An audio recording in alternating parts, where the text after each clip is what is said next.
तो सभी को राधे राधे, जय श्री कृष्णा। कैसे हैं आप सभी लोग?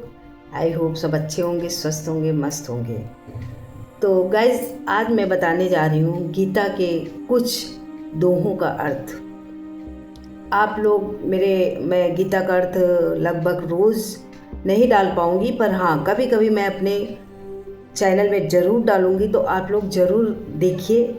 गीता एक ऐसी बुक है, ऐसी ग्रंथ है, ऐसा मेरा ग्रंथ है कि जो कि मेरे जीवन के बारे में अनुभव कराती है। रामायण है जो कि हर कोई जानता है रामायण के बारे में, पर गीता के बारे में सब कोई नहीं जानता है, क्योंकि गीता पढ़ी नहीं जाती। रामायण तो सुंदरकांड भी होता है, अखंड रामायण भी होता है हमारे इंडिया में, और ये गीता जो है उसका सार मेरे जीवन के ऊपर निर्भर है। और गीता का सार बहुत अच्छा सार है, और इसका जो अर्थ है, अगर इसका पढ़ के और इसका चिंतन और मनन कर लेंगे तो आपके जीवन में बिल्कुल सार हो जाएगा, और आपको जो ये मोह माया सता रही है वो भी कम हो जाएगा। तो गाइस, समय ना नष्ट करते हुए मैं गीता के अध्याय 1 कुरुक्षेत्र के युद्ध स्थल में सैन्य निरीक्षण, इसके बारे में ये अध्याय 1 है और दोहा नंबर 1। धृतराष्ट्र ने कहा, हे संजय, धर्म भूमि कुरुक्षेत्र में युद्ध की इच्छा से एकत्र हुए मेरे तथा पांडवों के पुत्रों ने क्या किया? धृतराष्ट्र आप लोग सभी जानते कि आँख का अंधा था और उसको दिखाई नहीं देता था, तो उसकी जो आँखें थी वो संजय बना था। तो वो बैठ के संजय से पूछ रहा है, हे संजय, युद्ध की इच्छा के एकत्र हुए मेरे तरह पांडव पुत्रों को क्या किया? मतलब वहाँ पे जो कुरुक्षेत्र में इकट्ठे हुए हैं मेरे और पांडव पुत्र के बच्चों ने क्या किया? तो यहाँ पे आप लोग ध्यान से सुनिएगा। धृतराष्ट्र के बारे में बहुत ही, वो धर्म से भी अंधा था, इसलिए उसके बच्चे भी उसी तरह हुए, और वो अपने पुत्र मोह में भी अंधा था, और भगवान ने तो उसको अंधा बनाया ही था, तो कैसे वो देख सकता था? भगवत गीता एक बहुपठित अस्तित्व विज्ञान है जो गीता महात्म्य में सार रूप से दिया हुआ है। इसमें ये उल्लेख है कि मनुष्य को चाहिए कि वो श्री कृष्ण के भक्त की सहायता से सर्वेक्षण करते हुए भगवत गीता का अध्ययन करे और स्वार्थ प्रेरित व्याख्याओं के बिना उसे समझते हुए प्रयास करें। इसमें ये नहीं स्वार्थ के बस में आके नहीं अध्ययन करें, आप भगवान कृष्णा के उस पर आप इस गीता का अध्ययन करें। स्वार्थ कुछ नहीं, इसमें आपको सार मिलेगा, आपको कृष्ण की भक्ति करके और गीता का अध्ययन करें। ठीक है। अर्जुन ने जिस प्रकार से साक्षात भगवान कृष्ण से गीता सुनी, उसका उपदेश ग्रहण किया, इस प्रकार के स्पष्ट अद्भुत का उदाहरण भगवत गीता में ही है। जिस प्रकार अर्जुन ने कृष्णा के मुख से गीता सुनी है, उसका उदाहरण आपको भगवत गीता में मिलता है। यदि उसी गुरु परंपरा से निजी स्वार्थ से प्रेरित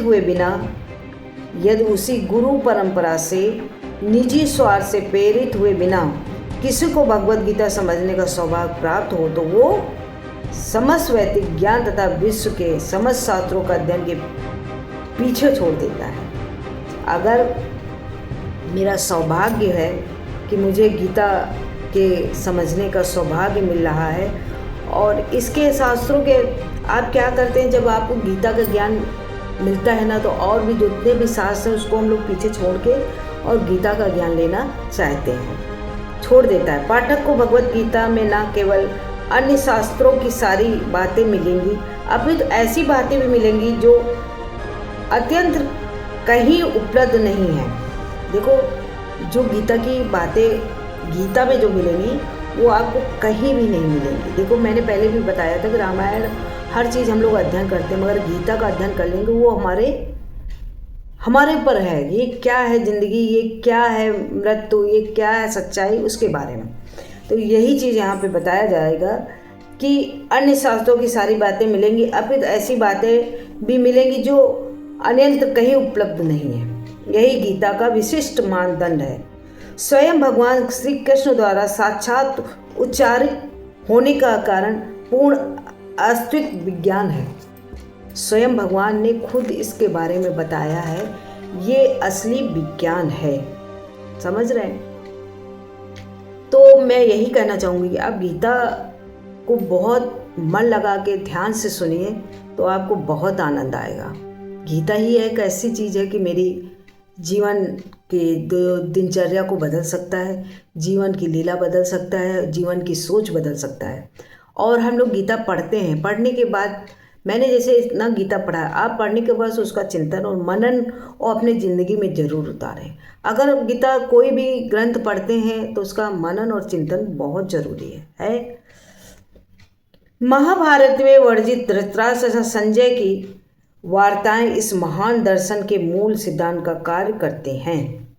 महाभारत में वर्णित जो इसमें वर्णन किया गया है, धृतराष्ट्र और संजय की वार्ताएं, धृतराष्ट्र और संजय की बातों का जो लेखन किया गया है, इस महान दर्शन के मूल सिद्धांत का कार्य करती है। ये महान दर्शन के मूल का कार्य करते हैं, सिद्धांत का कार्य करते हैं। माना जाता है कि इस दर्शन की स्तुति कुरुक्षेत्र के युद्ध स्थल में हुई जो वैदिक युग से पवित्र तीर्थ स्थल रहा है। माना जाता है कि इस दर्शन की स्तुति कुरुक्षेत्र के युद्ध स्थल में हुई। ये जो सारे बात लिखा गया है, इसका दर्शन हमें कुरुक्षेत्र में ही मिला है।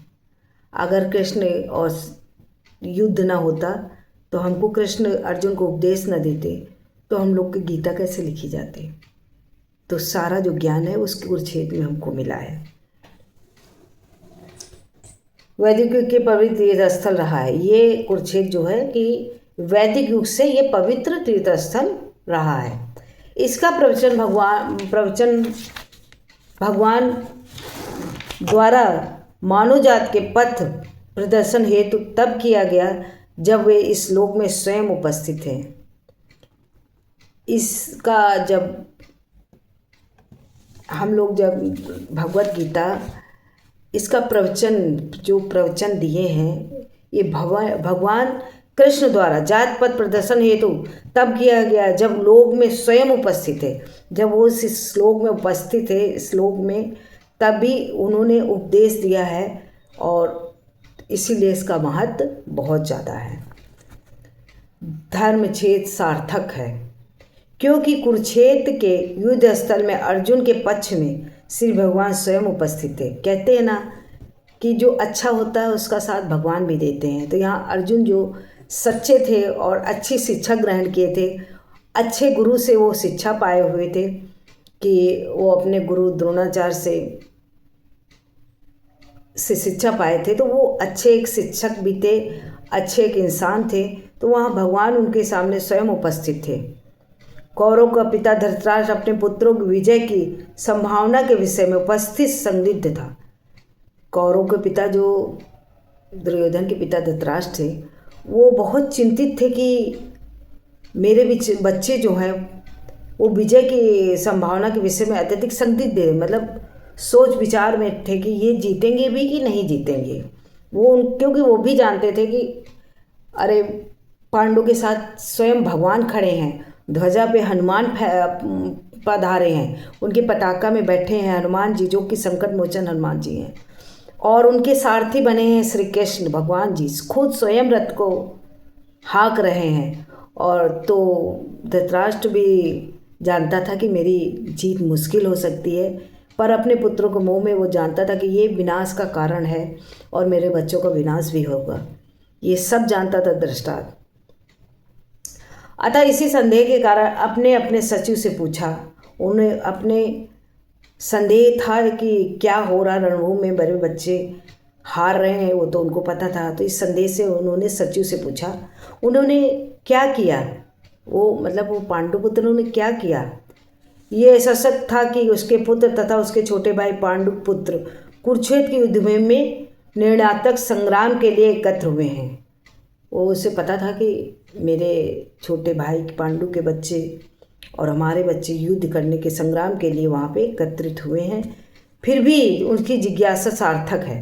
भाई उनका सोच सार्थक था वो, क्योंकि जानते थे कि मेरे बच्चे जो मेरे युद्ध में खड़े हैं वो मारे भी जा सकते हैं। तो इसी संशय से वो संजय से अपने सचिव से पूछ रहे हैं कि हे सचिव, क्या हो रहा है यौनपूर्ण में, क्योंकि कहीं ना कहीं धृतराष्ट्र को तो डर था ही कि मेरे बच्चे हारेंगे और मेरे बच्चों की हो सकता है मृत्यु भी हो जाए। तो कहते हैं ना, जो सच्चा है उसके साथ ईश्वर है और जो बुरा है उसके साथ बुरा होना ही होना है। तो भाइयों और मेरे ऑडियंस जितने भी है, मैंने आज बस एक दोहे का पूरा अर्थ भी नहीं बता पाई, क्योंकि बहुत बड़ा अर्थ है, मेरा वीडियो बड़ा हो जाएगा और मैं छोटे छोटे वीडियोस बना के डालना चाहती हूँ जिससे कि आप लोग देख सकें और समझ सकें। तो मैं यही बोलना चाहूँगी कि गीता का ज्ञान ज़रूर आप लें और मैं अच्छा सा पढ़ के और जितना हो सकेगा मुझे आपको अर्थ समझाने की कोशिश करूँगी। कुछ त्रुटियाँ हो जाएं तो उसके लिए क्षमा चाहती हूँ। मैं इतनी बड़ी ज्ञानवर्ता नहीं हूँ, कोशिश कर रही हूँ थोड़ा थोड़ा, कि गीता का मुझे बहुत अच्छी लगती है पढ़ने में, तो मैंने सोचा कि आप लोगों को भी कुछ ज्ञान दे सकूँ, बस इसीलिए मैंने गीता का अध्ययन कर रही हूँ, आप लोगों को तक पहुँचाने की कोशिश कर रही हूँ। तो चलिए इसी के साथ मैं अभी समाप्त कर रही हूँ। अभी मेरा एक दोहा भी पूरा नहीं हुआ है, आगे पूरा दोहा जानने के लिए मेरा दूसरा जो वीडियो बनेगा पार्ट 2 ज़रूर देखिएगा। तब तक के लिए राधे राधे, जय श्री कृष्णा। कैसा लगा कमेंट करके ज़रूर बताइएगा, लाइक शेयर सब्सक्राइब करिएगा। राधे राधे, जय श्री कृष्णा।